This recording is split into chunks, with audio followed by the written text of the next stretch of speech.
Chapter 12. The French Reformation. The protest of Spires and the Confession at Augsburg, which marked the triumph of the Reformation in Germany, were followed by years of conflict and darkness. Weakened by divisions among its supporters and assailed by powerful foes, Protestantism seemed destined to be utterly destroyed. Thousands sealed their testimony with their blood. Civil war broke out. The Protestant cause was betrayed by one of its leading adherents. The noblest of the reformed princes fell into the hands of the emperor and were dragged as captives from town to town. But in the moment of his apparent triumph, the emperor was smitten with defeat. He saw the prey wrested from his grasp, and he was forced at last to grant toleration to the doctrines which it had been the ambition of his life to destroy. He had staked his kingdom, his treasures, and life itself upon the crushing out of the heresy. Now he saw his armies wasted by battle, his treasuries drained, his many kingdoms threatened by revolt, while everywhere the faith which he had vainly endeavored to suppress was extending. Charles V had been battling against omnipotent power. God had said, "Let there be light," but the emperor had sought to keep the darkness unbroken. His purposes had failed, and in premature old age, worn out with the long struggle, he abdicated the throne and buried himself in a cloister. In Switzerland, as in Germany, there came dark days for the Reformation.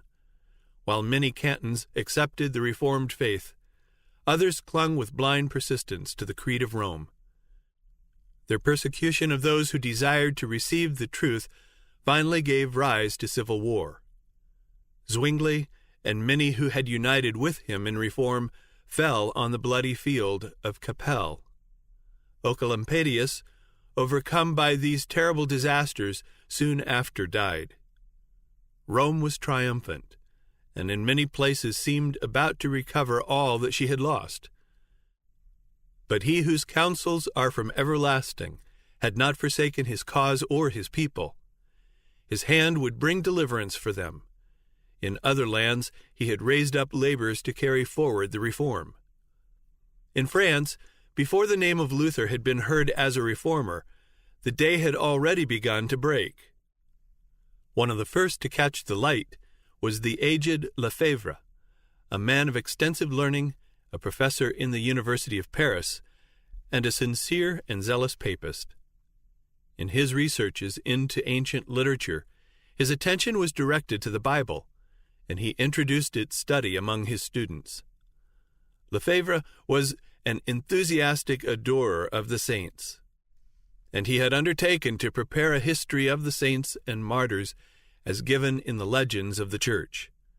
This was a work which involved great labor, but he had already made considerable progress in it when, thinking that he might obtain useful assistance from the Bible, he began its study with this object. Here indeed he found saints brought to view, but not such as figured in the Roman calendar. A flood of divine light broke in upon his mind. In amazement and disgust, he turned away from his self-appointed task and devoted himself to the Word of God. The precious truths which he there discovered, he soon began to teach.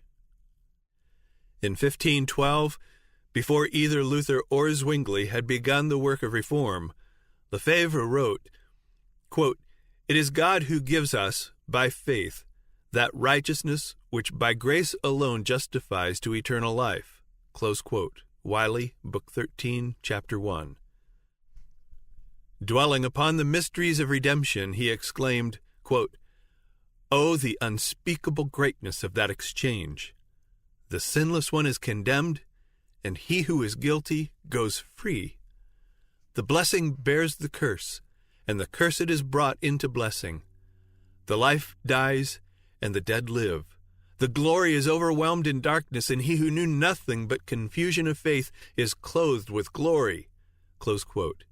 D'Aubigné, London edition, Book 12, Chapter 2. And while teaching that the glory of salvation belongs solely to God, he also declared that the duty of obedience belongs to man. Quote, "If thou art a member of Christ's church," he said, "thou art a member of his body. If thou art of his body, then thou art full of the divine nature." Oh, if men could but enter into the understanding of this privilege, how purely, chastely, and holily would they live, and how contemptible, when compared with the glory within them, that glory which the eye of flesh cannot see, would they deem all the glory of this world. Close quote. D'Aubigné, Book 12, Chapter 2. There were some among Lefebvre's students who listened eagerly to his words, and who, long after the teacher's voice should be silenced, were to continue to declare the truth. Such was William Farel, the son of pious parents, and educated to accept with implicit faith the teachings of the Church. He might, with the Apostle Paul, have declared concerning himself, "After the most straitest sect of our religion I lived a Pharisee." Acts 26, verse 5. A devoted Romanist, he burned with zeal to destroy all who should dare to oppose the Church. Quote, "I would gnash my teeth like a furious wolf," he afterward said, referring to this period of his life, "when I heard anyone speaking against the Pope." Close quote.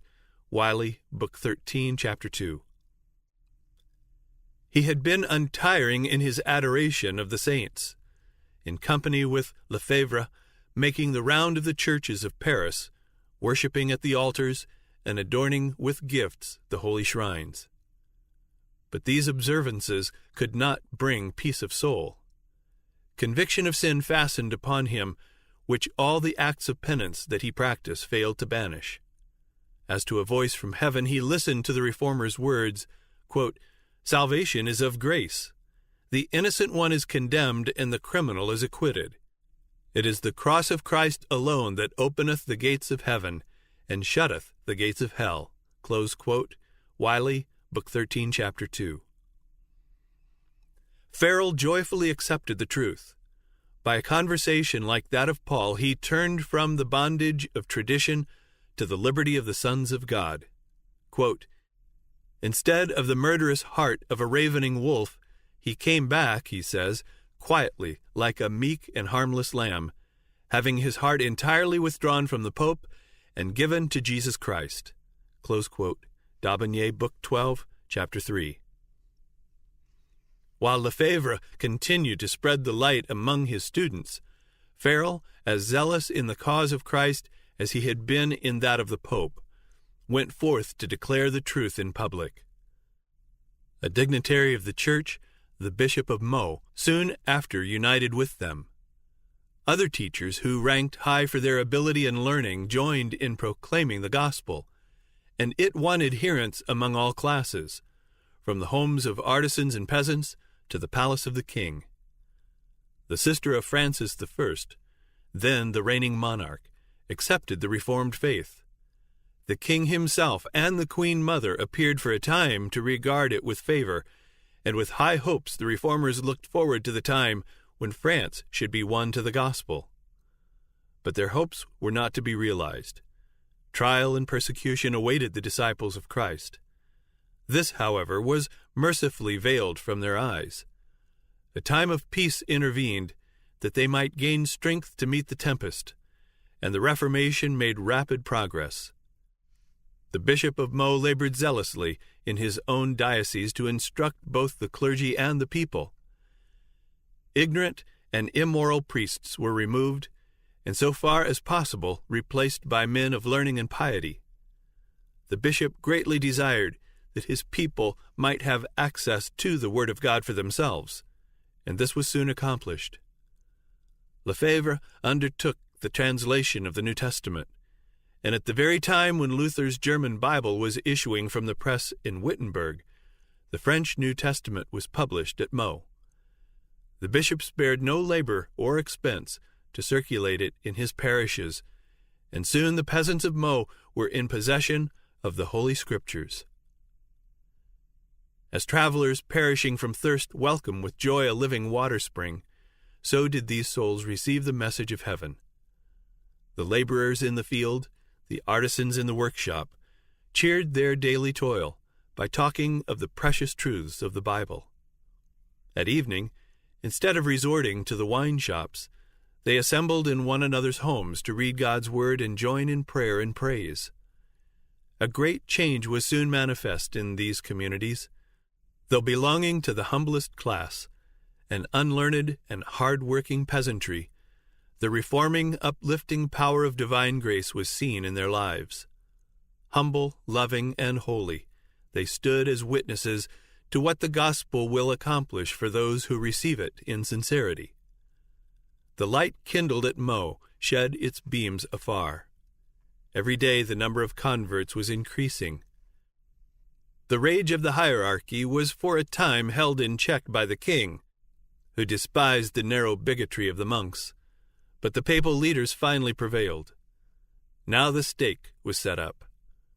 The Bishop of Meaux, forced to choose between the fire and recantation, accepted the easier path.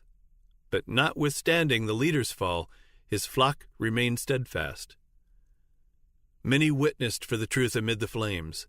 By their courage and fidelity at the stake, these humble Christians spoke to thousands who in days of peace had never heard their testimony. It was not alone the humble and the poor that amid suffering and scorn dared to bear witness for Christ. In the lordly halls of the castle and the palace, there were kingly souls by whom truth was valued above wealth or rank or even life.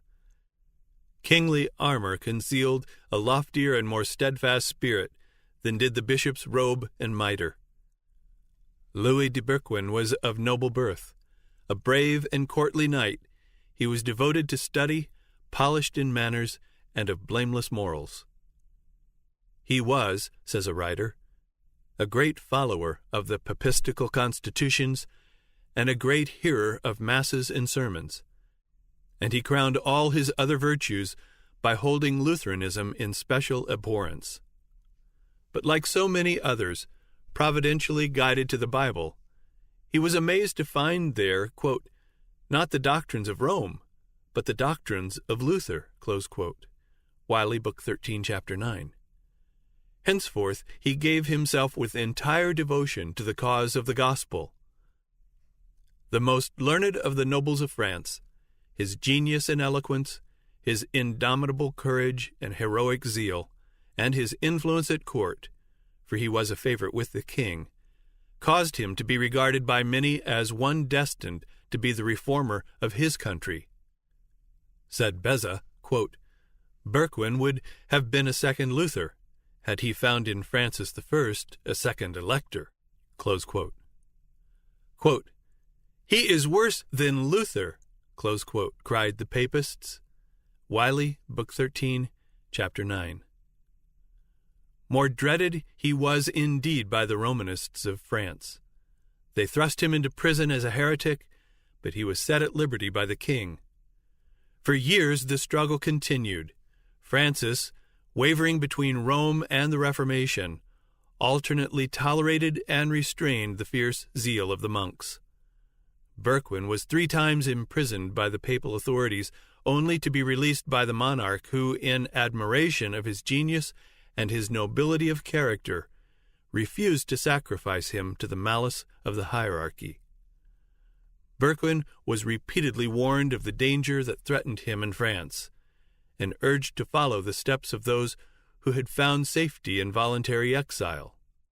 The timid and time-serving Erasmus, who with all the splendor of his scholarship failed of that moral greatness which holds life and honor subservient to truth, wrote to Bourquin, quote, ask to be sent as ambassador to some foreign country.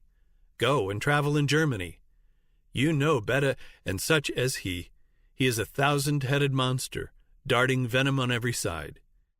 Your enemies are named Legion. Were your cause better than that of Jesus Christ, they will not let you go till they have miserably destroyed you. Do not trust too much to the king's protection. At all events, do not compromise me with the faculty of theology. Close quote. Wiley, Book 13, Chapter 9. But as dangers thickened, Bourquin's zeal only waxed the stronger. So far from adopting the politic and self-serving counsel of Erasmus, he determined upon still bolder measures. He would not only stand in defense of the truth, but he would attack error. The charge of heresy which the Romanists were seeking to fasten upon him, he would rivet upon them. The most active and bitter of his opponents were the learned doctors and monks of the theological department in the great University of Paris, one of the highest ecclesiastical authorities both in the city and the nation. From the writings of these doctors, Berquin drew 12 propositions which he publicly declared to be opposed to the Bible and heretical, and he appealed to the king to act as judge in the controversy. The monarch, not loath to bring into contrast the power and acuteness of the opposing champions, and glad of an opportunity of humbling the pride of these haughty monks, bade the Romanists defend their cause by the Bible. This weapon they well knew would avail them little. Imprisonment, torture, and the stake were arms which they better understood how to wield. Now the tables were turned, and they saw themselves about to fall into the pit into which they had hoped to plunge Berquin. In amazement they looked about them for some way of escape. Just at that time, an image of the Virgin at the corner of one of the streets was mutilated. There was great excitement in the city. Crowds of people flocked to the place with expressions of mourning and indignation. The king also was deeply moved. Here was an advantage which the monks could turn to good account, and they were quick to improve it. Quote, "These are the fruits of the doctrines of Berquin," they cried. "All is about to be overthrown, religion, the laws, the throne itself, by this Lutheran conspiracy." Close quote. Wiley, Book 13, Chapter 9. Again, Berquin was apprehended. The king withdrew from Paris, and the monks were thus left free to work their will. The reformer was tried and condemned to die, and lest Francis should even yet interpose to save him, the sentence was executed on the very day it was pronounced. At noon, Berquin was conducted to the place of death. An immense throng gathered to witness the event, and there were many who saw with astonishment and misgiving that the victim had been chosen from the best and bravest of the noble families of France. Amazement, indignation, scorn, and bitter hatred darkened the faces of that surging crowd, but upon one face no shadow rested. The martyr's thoughts were far from that scene of tumult. He was conscious only of the presence of his Lord. The wretched tumbrel upon which he rode, the frowning faces of his persecutors, the dreadful death to which he was going, these he heeded not. He who liveth and was dead, and is alive for evermore, and hath the keys of death and of hell, was beside him. Berquin's countenance was radiant with the light and peace of heaven. He had attired himself in goodly raiment, wearing, quote, a cloak of velvet, a doublet of satin and damask, and golden hose, close quote. D'Aubigné, History of the Reformation in Europe in the Time of Calvin, Book 2, Chapter 16. He was about to testify to his faith in the presence of the King of Kings and the witnessing universe, and no token of mourning should belie his joy. As the procession moved slowly through the crowded streets, the people marked with wonder the unclouded peace and joyous triumph of his look and bearing. Quote, "He is," they said, "like one who sits in a temple and meditates on holy things." Close quote. Wiley, Book 13, Chapter 9. At the stake, Berquin endeavored to address a few words to the people, but the monks, fearing the result, began to shout, and the soldiers to clash their arms, and their clamor drowned the martyr's voice. Thus in 1529, the highest literary and ecclesiastical authority of cultured Paris, quote, set the populace of 1793 the base example of stifling on the scaffold the sacred words of the dying. Close quote. Wiley, Book 13, Chapter 9.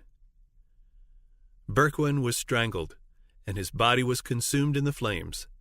The tidings of his death caused sorrow to the friends of the Reformation throughout France. But his example was not lost.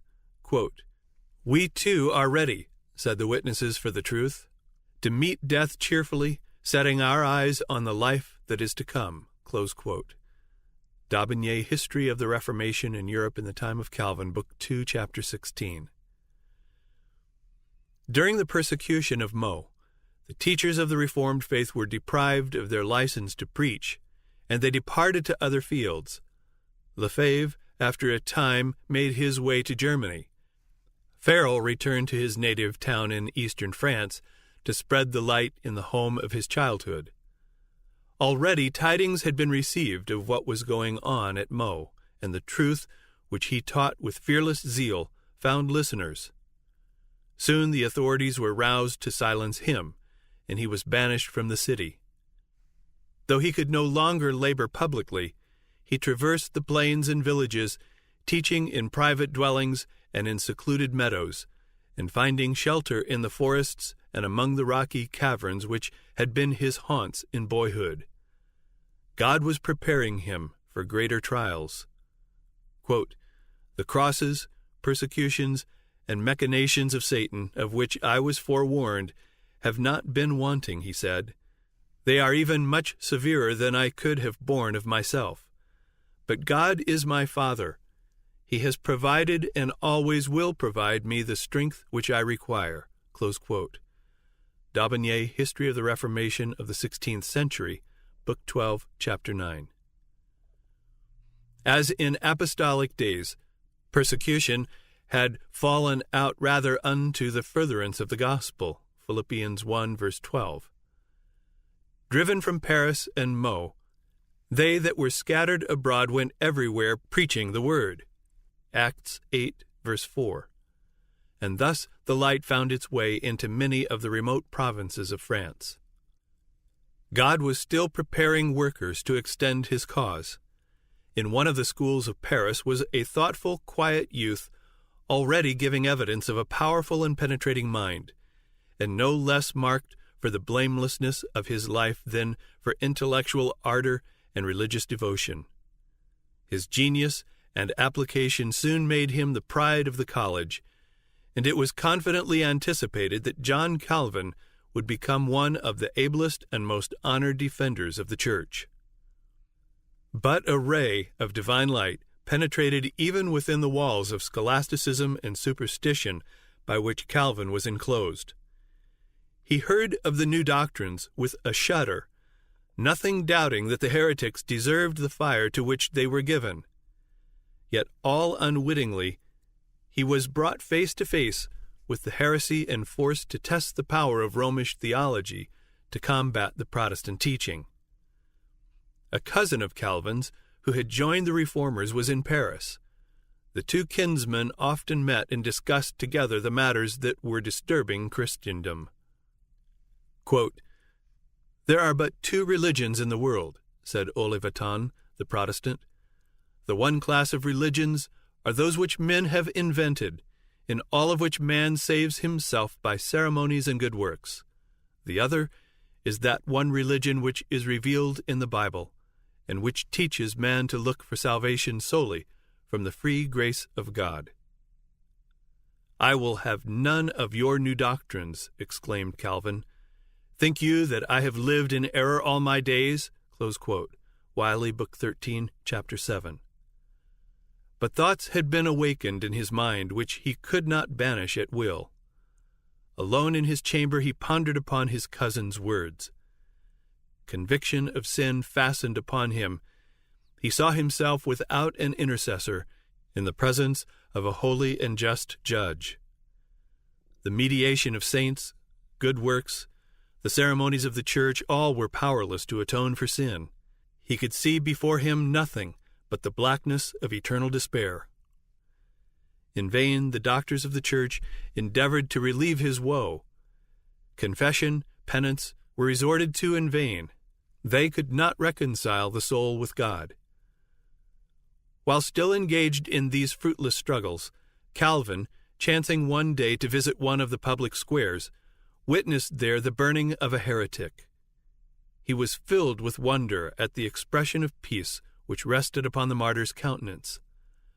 Amid the tortures of that dreadful death, and under the more terrible condemnation of the Church, he manifested a faith and courage which the young student painfully contrasted with his own despair and darkness, while living in strictest obedience to the Church. Upon the Bible he knew the heretics rested their faith. He determined to study it and discover, if he could, the secret of their joy. In the Bible he found Christ. Quote, "O Father," he cried, "his sacrifice has appeased thy wrath. His blood has washed away my impurities. His cross has borne my curse. His death has atoned for me.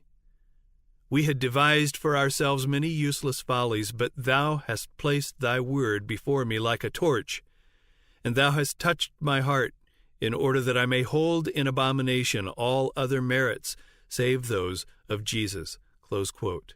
Martin, Volume 3, Chapter 13. Calvin had been educated for the priesthood.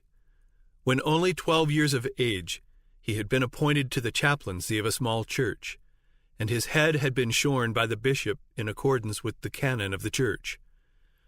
He did not receive consecration, nor did he fulfill the duties of a priest, but he became a member of the clergy, holding the title of his office and receiving an allowance in consideration thereof. Now, feeling that he could never become a priest, he turned for a time to the study of the law, but finally abandoned this purpose and determined to devote his life to the gospel. But he hesitated to become a public teacher.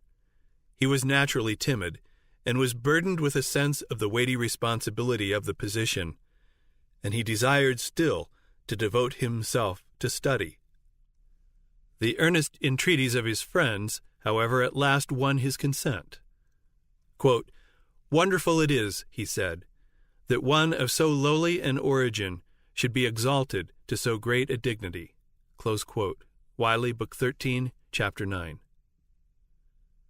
Quietly did Calvin enter upon his work, and his words were as the dew falling to refresh the earth.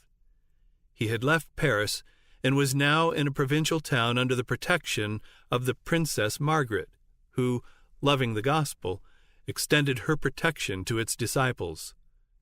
Calvin was still a youth, of gentle, unpretentious bearing. His work began with the people at their homes.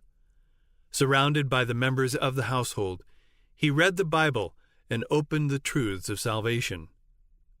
Those who heard the message carried the good news to others, and soon the teacher passed beyond the city to the outlying towns and hamlets.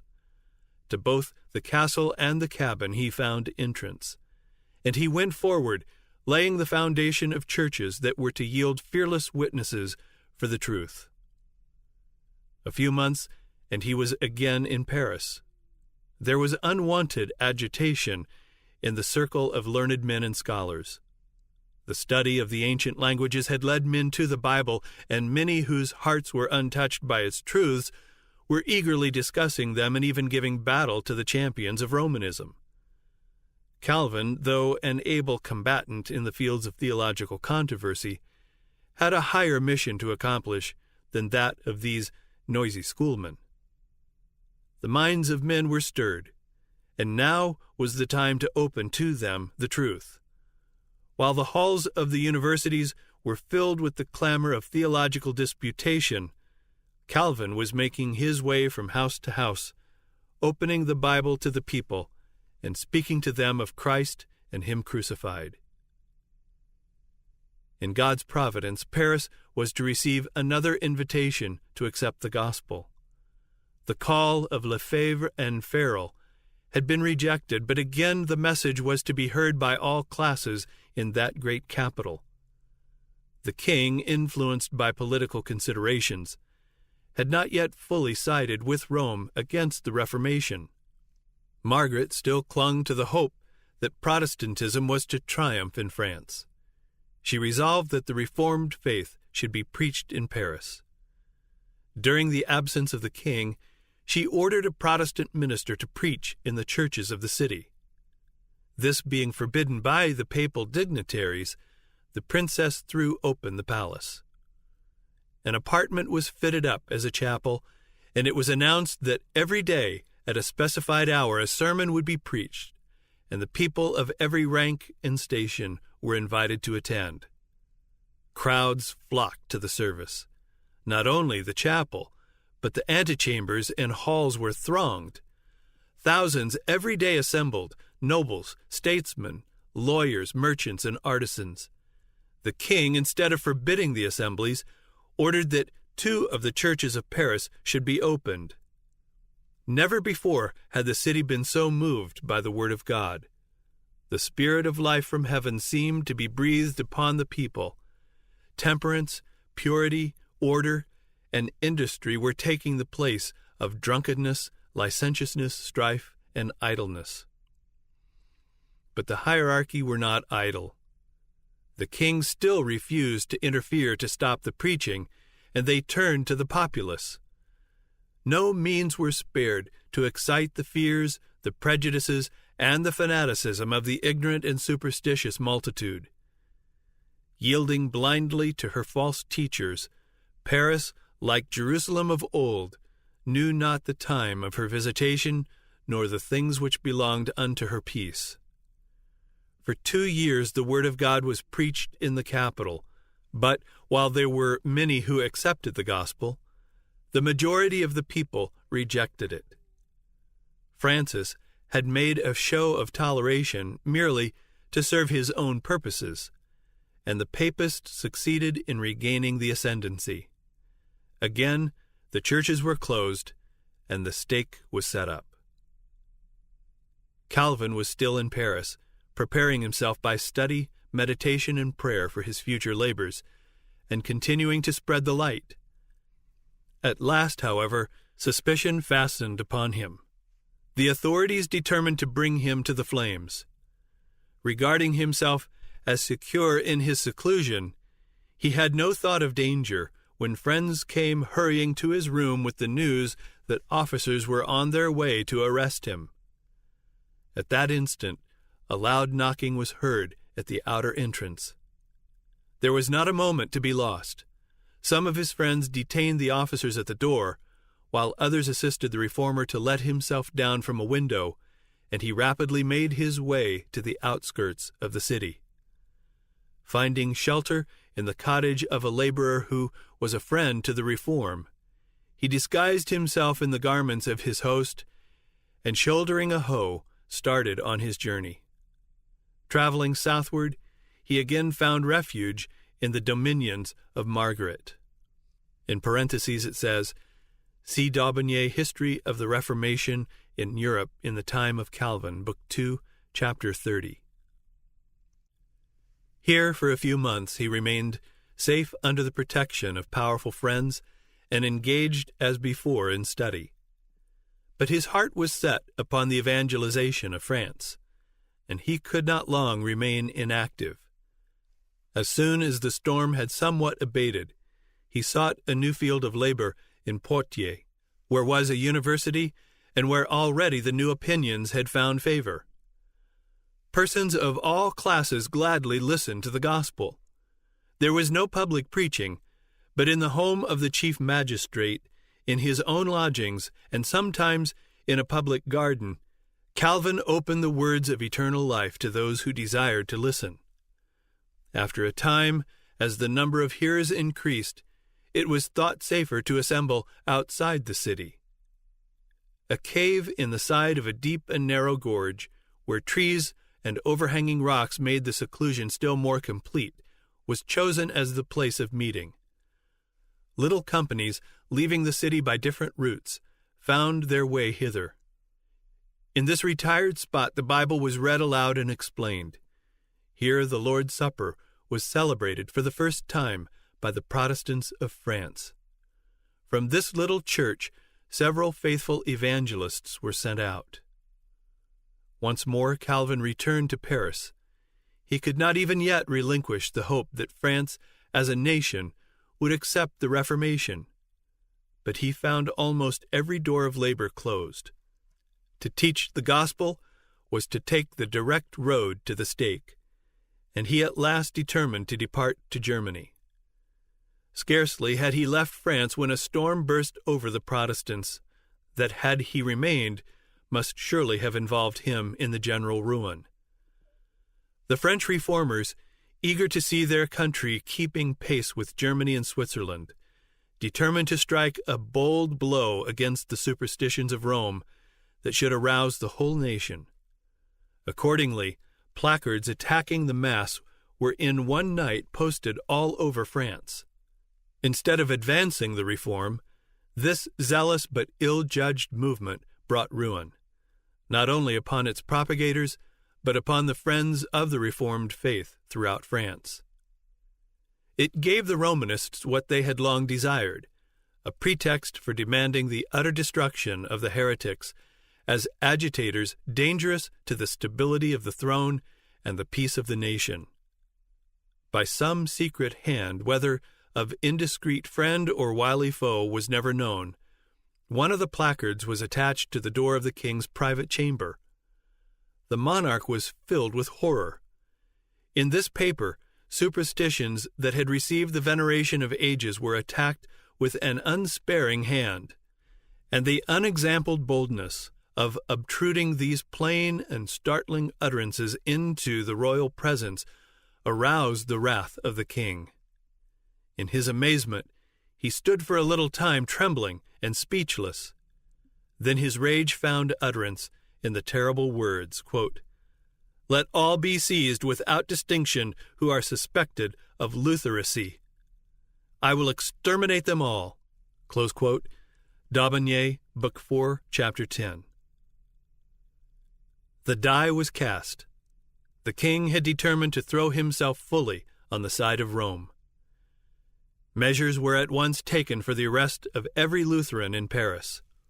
A poor artisan, an adherent of the Reformed faith, who had been accustomed to summon the believers to their secret assemblies, was seized and, with the threat of an instant death at the stake, was commanded to conduct the papal emissary to the home of every Protestant in the city.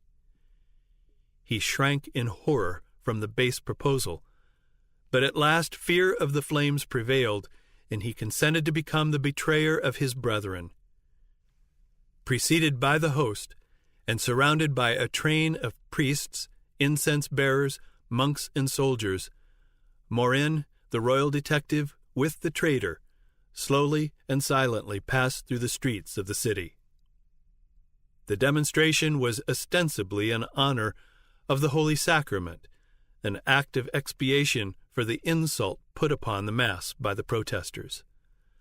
But beneath this pageant a deadly purpose was concealed. On arriving opposite the house of a Lutheran, the betrayer made a sign, but no word was uttered.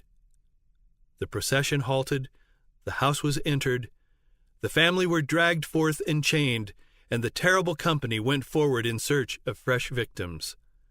They, quote, spared no house, great or small, not even the colleges of the University of Paris. Morin made all the city quake.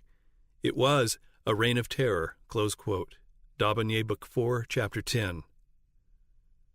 The victims were put to death with cruel torture, it being specially ordered that the fire should be lowered in order to prolong their agony. But they died as conquerors. Their constancy was unshaken, their peace unclouded. Their persecutors, powerless to move their inflexible firmness, felt themselves defeated. Quote, "The scaffolds were distributed over all the quarters of Paris, and the burnings followed in successive days, the design being to spread the terror of heresy by spreading the executions. The advantage, however, in the end, remained with the gospel.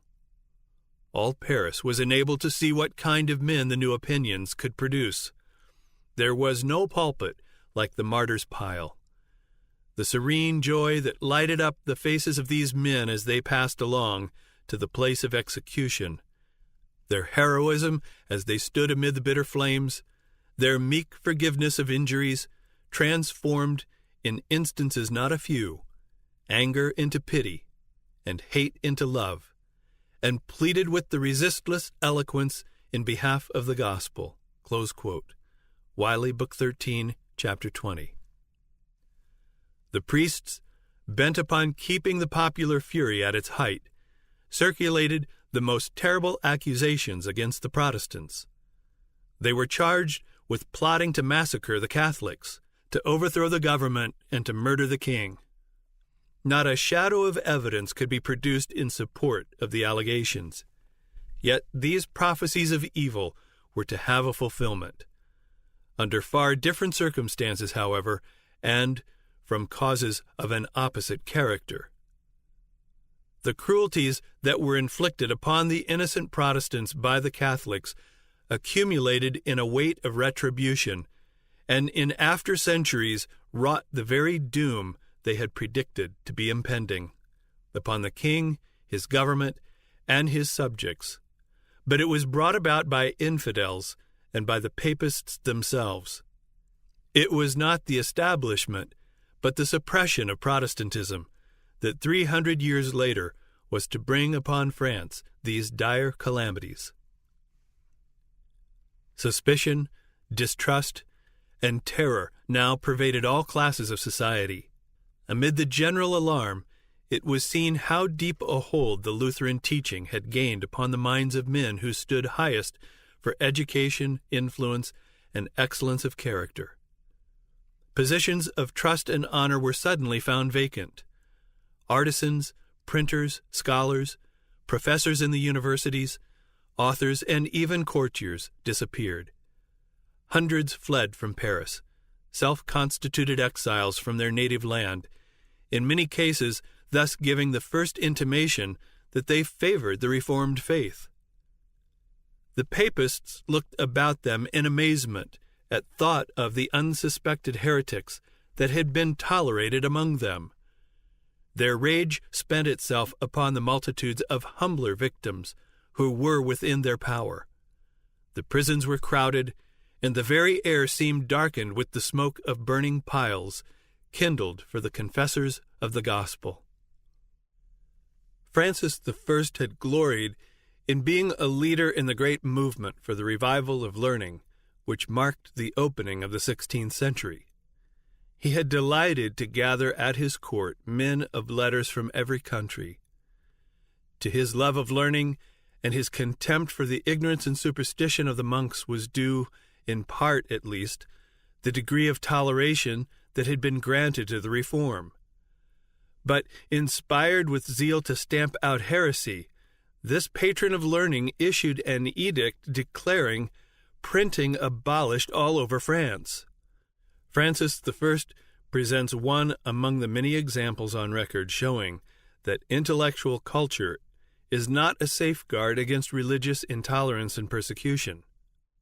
France, by a solemn and public ceremony, was to commit herself fully to the destruction of Protestantism. The priests demanded that the affront offered to high heaven in the condemnation of the Mass be expiated in blood, and that the king, in behalf of his people, publicly give his sanction to the dreadful work.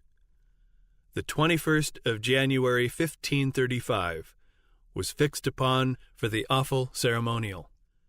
The superstitious fears and bigoted hatred of the whole nation had been roused. Paris was thronged with the multitudes that from all the surrounding country crowded her streets. The day was to be ushered in by a vast and imposing procession. The houses along the line of march were hung with mourning drapery, and altars rose at intervals. Before every door was a lighted torch in honor of the Holy Sacrament. Before daybreak, the procession formed at the palace of the king. First came the banners and crosses of the several parishes. Next appeared the citizens walking two and two and bearing torches. The 4 orders of friars followed, each in its own peculiar dress. Then came a vast collection of famous relics. Following these rode lordly ecclesiastics in their purple and scarlet robes and jeweled adornings, a gorgeous and glittering array. Quote, "The host was carried by the Bishop of Paris under a magnificent canopy, supported by 4 princes of the blood. After the host walked the king. Francis I on that day wore no crown nor robe of state. With head uncovered, his eyes cast on the ground, and in his hand a lighted taper, the King of France appeared in the character of a penitent. Close quote. Wiley, Book 13, Chapter 21. At every altar he bowed down in humiliation, not for the vices that defiled his soul, nor the innocent blood that stained his hands, but for the deadly sin of his subjects who had dared to condemn the Mass. Following him came the Queen and the dignitaries of state, also walking 2 and 2, each with a lighted torch. As a part of the services of the day, the monarch himself addressed the high officials of the kingdom in the great hall of the bishop's palace. With a sorrowful countenance he appeared before them, and in words of moving eloquence bewailed the crime, the blasphemy, the day of sorrow and disgrace that had come upon the nation. And he called upon every loyal subject to aid in the extirpation of the pestilent heresy that threatened France with ruin. Quote, "As true, messieurs, as I am your king," he said, "if I knew one of my own limbs spotted or infected with this detestable rottenness, I would give it you to cut off.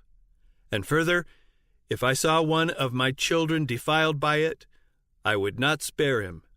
I would deliver him up myself, and would sacrifice him to God." Close quote. Tears choked his utterance, and the whole assembly wept with one accord, exclaiming, quote, "We will live and die for the Catholic religion." Close quote. D'Aubigné, History of the Reformation in Europe in the Time of Calvin, Book 4, Chapter 12. Terrible had become the darkness of the nation that had rejected the light of truth.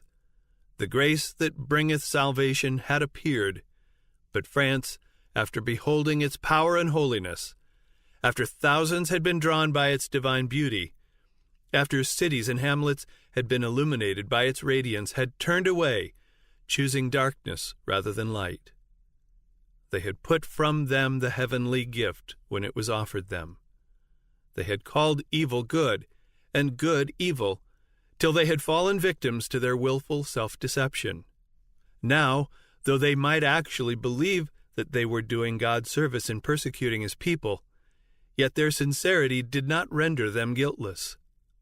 The light that would have saved them from deception, from staining their souls with blood guiltiness, they had willfully rejected. A solemn oath to extirpate heresy was taken in the great cathedral where nearly 3 centuries later the goddess of reason was to be enthroned by a nation that had forgotten the living God. Again the procession formed, and the representatives of France set out to begin the work which they had sworn to do. Quote, "At short distances scaffolds had been erected on which certain Protestant Christians were to be burned alive, and it was arranged that the faggots should be lighted at the moment the king approached, and that the procession should halt to witness the execution." Close quote. Wiley, Book 13, Chapter 21. The details of the tortures endured by these witnesses for Christ are too harrowing for recital. But there was no wavering on the part of the victims. On being urged to recant, one answered, quote, "I only believe in what the prophets and the apostles formerly preached, and what all the company of saints believed. My faith has a confidence in God which will resist all the powers of hell." Close quote. D'Aubigné, History of the Reformation in Europe in the Time of Calvin, Book 4, Chapter 12. Again and again the procession halted at the places of torture. Upon reaching their starting point at the royal palace, the crowd dispersed, and the king and the prelates withdrew, well satisfied with the day's proceedings, and congratulating themselves that the work now begun would be continued to the complete destruction of heresy. The gospel of peace which France had rejected was to be only surely rooted out, and terrible would be the results. on the 21st of January, 1793, 258 years from the very day that fully committed France to the persecution of the Reformers, another procession, with a far different purpose, passed through the streets of Paris. Quote, "Again the king was the chief figure. Again there were tumult and shoutings. Again there was heard the cry for more victims. Again there were black scaffolds, and again the scenes of the day were closed by horrid executions. Louis XVI, struggling hand to hand with his jailers and executioners, was dragged forward to the block, and there held down by main force till the axe had fallen, and his dissevered head rolled in the scaffold." Close quote. Wiley, Book 13, Chapter 21. Nor was the king the only victim. Near the same spot, 2,800 human beings perished by the guillotine during the bloody days of the Reign of Terror. The Reformation had presented to the world an open Bible, unsealing the precepts of the law of God and urging its claims upon the consciences of the people. Infinite love had unfolded to men the statutes and principles of heaven. God had said, "Keep therefore and do them, for this is your wisdom and your understanding in the sight of the nations, which shall hear all these statutes and say, Surely this great nation is a wise and understanding people." Deuteronomy 4, verse 6. When France rejected the gift of heaven, she sowed the seeds of anarchy and ruin, and the inevitable outworking of cause and effect resulted in the Revolution and the Reign of Terror. Long before the persecution excited by the placards, the bold and ardent Farel had been forced to flee from the land of his birth. He repaired to Switzerland, and by his labors, seconding the work of Zwingli, he helped to turn the scale in favor of the Reformation. His later years were to be spent here, yet he continued to exert a decided influence upon the reform in France. During the first years of his exile, his efforts were especially directed to spreading the gospel in his native country. He spent considerable time in preaching among his countrymen near the frontier, where with tireless vigilance he watched the conflict and aided by his words of encouragement and counsel. With the assistance of other exiles, the writings of the German reformers were translated into the French language, and together with the French Bible were printed in large quantities. By colporteurs, these works were sold extensively in France. They were furnished to the colporteurs at a low price, and thus the profits of the work enabled them to continue it. Farel entered upon his work in Switzerland in the humble guise of a schoolmaster. Repairing to a secluded parish, he devoted himself to the instruction of children. Besides the usual branches of learning, he cautiously introduced the truths of the Bible, hoping through the children to reach the parents. There were some who believed, but the priests came forward to stop the work, and the superstitious country people were roused to oppose it. Quote, "That cannot be the gospel of Christ," urged the priest, "seeing the preaching of it does not bring peace but war." Close quote. Wiley, Book 14, Chapter 3. Like the first disciples, when persecuted in one city, he fled to another. From village to village, from city to city, he went traveling on foot, enduring hunger, cold, and weariness, and everywhere in peril of his life. He preached in the marketplaces, in the churches, sometimes in the pulpits of the cathedrals. Sometimes he found the church empty of hearers. At times his preaching was interrupted by shouts and jeers. Again he was pulled violently out of the pulpit. More than once he was set upon by the rabble and beaten almost to death. Yet he pressed forward. Though often repulsed, with unwearying persistence he returned to the attack, and one after another he saw towns and cities which had been strongholds of popery opening their gates to the gospel. The little parish where he had first labored, soon accepted the Reformed faith. The cities of Morat and Neuchâtel also renounced the Romish rites and removed the idolatrous images from their churches. Farel had long desired to plant the Protestant standard in Geneva. If this city could be won, it would be a center for the Reformation in France, in Switzerland, and in Italy. With this object before him, he had continued his labors until many of the surrounding towns and hamlets had been gained. Then, with a single companion, he entered Geneva. But only 2 sermons was he permitted to preach. The priests, having vainly endeavored to secure his condemnation by the civil authorities, summoned him before an ecclesiastical council, to which they came with arms concealed under their robes, determined to take his life. Outside the hall, a furious mob with clubs and swords was gathered to make sure of his death if he should succeed in escaping the council. The presence of magistrates and an armed force, however, saved him. Early next morning, he was conducted with his companion across the lake to a place of safety. Thus ended his first effort to evangelize Geneva. For the next trial, a lowlier instrument was chosen, a young man so humble in appearance that he was coldly treated even by the professed friends of the Reform. But what could such a one do where Farel had been rejected? How could one of little courage and experience withstand the tempest before which the strongest and bravest had been forced to flee? Not by might, nor by power, but by my Spirit, saith the Lord. Zechariah 4, verse 6. God hath chosen the weak things of the world to confound the things which are mighty, because the foolishness of God is wiser than men, and the weakness of God is stronger than men. 1 Corinthians 1, verses 27 and 25. Froment began his work as a schoolmaster. The truths which he taught the children at school they repeated at their homes. Soon the parents came to hear the Bible explained until the schoolroom was filled with attentive listeners. New Testaments and tracts were freely distributed, and they reached many who dared not come openly to listen to the new doctrines. After a time, this laborer also was forced to flee, but the truths he taught had taken hold upon the minds of the people. The Reformation had been planted, and it continued to strengthen and extend.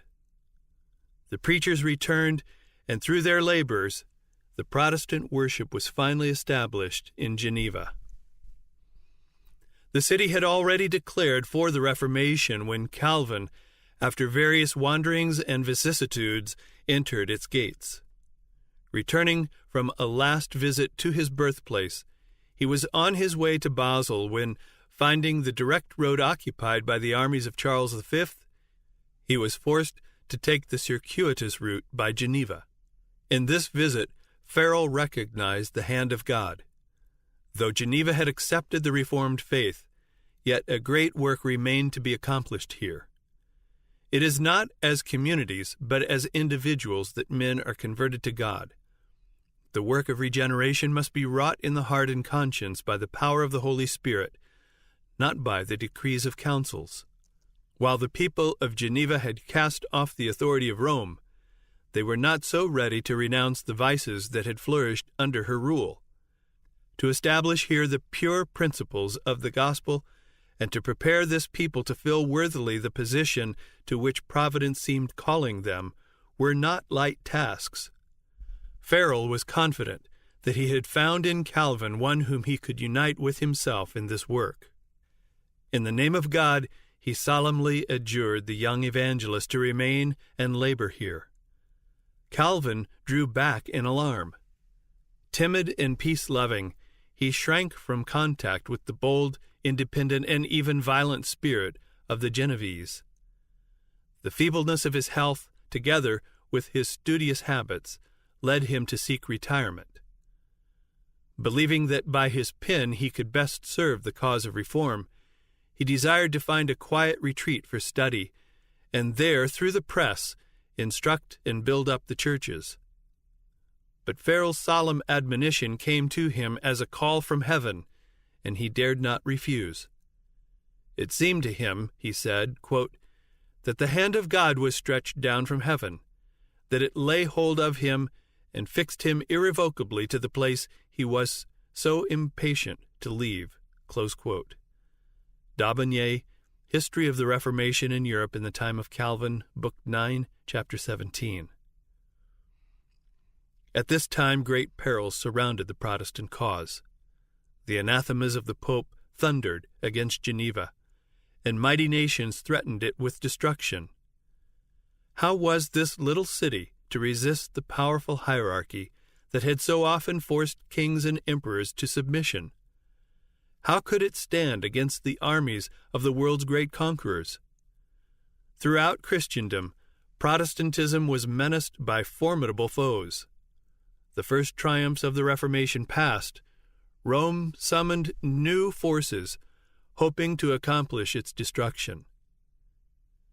At this time, the Order of the Jesuits was created, the most cruel, unscrupulous, and powerful of all the champions of popery.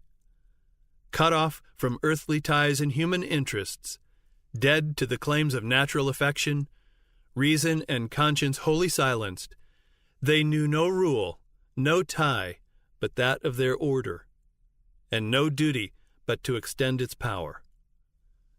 The gospel of Christ had enabled its adherents to meet danger and endure suffering, undismayed by cold, hunger, toil, and poverty, to uphold the banner of truth in face of the rack, the dungeon, and the stake.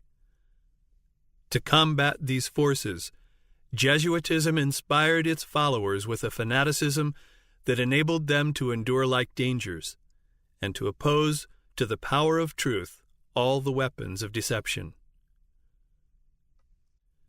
There was no crime too great for them to commit, no deception too base for them to practice, no disguise too difficult for them to assume. Vowed to perpetual poverty and humility, it was their studied aim to secure wealth and power to be devoted to the overthrow of Protestantism and the re-establishment of the papal supremacy.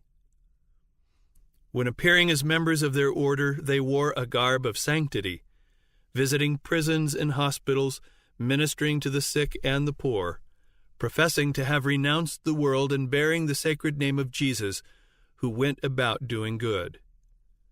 But under this blameless exterior, the most criminal and deadly purposes were often concealed. It was a fundamental principle of the order that the end justifies the means. By this code, lying, theft, perjury, assassination were not only pardonable, but commendable when they served the interests of the Church. Under various disguises, the Jesuits worked their way into offices of state, climbing up to be the counselors of kings and shaping the policy of nations. They became servants to act as spies upon their masters.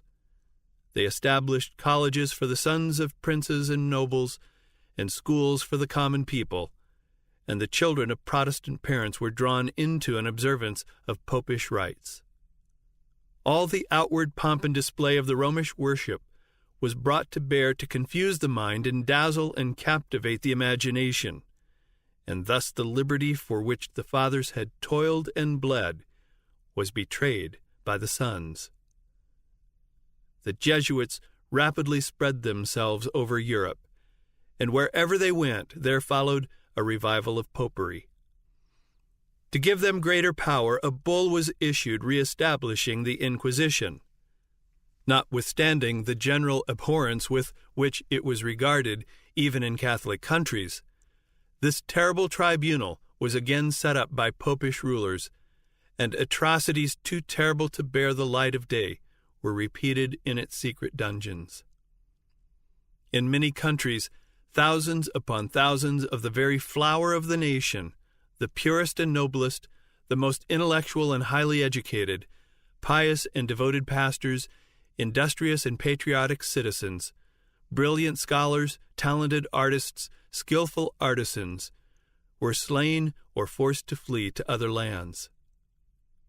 Such were the means which Rome had invoked to quench the light of the Reformation, to withdraw from men the Bible, and to restore the ignorance and superstition of the Dark Ages. But under God's blessing and the labors of those noble men whom he had raised up to succeed Luther, Protestantism was not overthrown. Not to the favor or arms of princes was it to owe its strength. The smallest countries, the humblest and least powerful nations, became its strongholds. It was little Geneva in the midst of mighty foes plotting her destruction. It was Holland on her sandbanks by the northern sea, wrestling against the tyranny of Spain, then the greatest and most opulent of kingdoms. It was bleak, sterile Sweden that gained victories for the Reformation. For nearly 30 years Calvin labored at Geneva, first to establish there a church adhering to the morality of the Bible, and then for the advancement of the Reformation throughout Europe. His course as a public leader was not faultless, nor were his doctrines free from error. But he was instrumental in promulgating truths that were of special importance in his time, in maintaining the principles of Protestantism against the fast-returning tide of popery, and in promoting in the Reformed churches simplicity and purity of life, in place of the pride and corruption fostered under the Romish teaching. From Geneva, publications and teachers went out to spread the Reformed doctrines. To this point, the persecuted of all lands looked for instruction, counsel, and encouragement. The city of Calvin became a refuge for the hunted reformers of all Western Europe. Fleeing from the awful tempests that continued for centuries, the fugitives came to the gates of Geneva. Starving, wounded, bereft of home and kindred, they were warmly welcomed and tenderly cared for, and finding a home here, they blessed the city of their adoption by their skill, their learning, and their piety. Many who sought here a refuge returned to their own countries to resist the tyranny of Rome. John Knox, the brave Scotch reformer, not a few of the English Puritans, the Protestants of Holland and of Spain, and the Huguenots of France carried from Geneva the torch of truth to lighten the darkness of their native lands.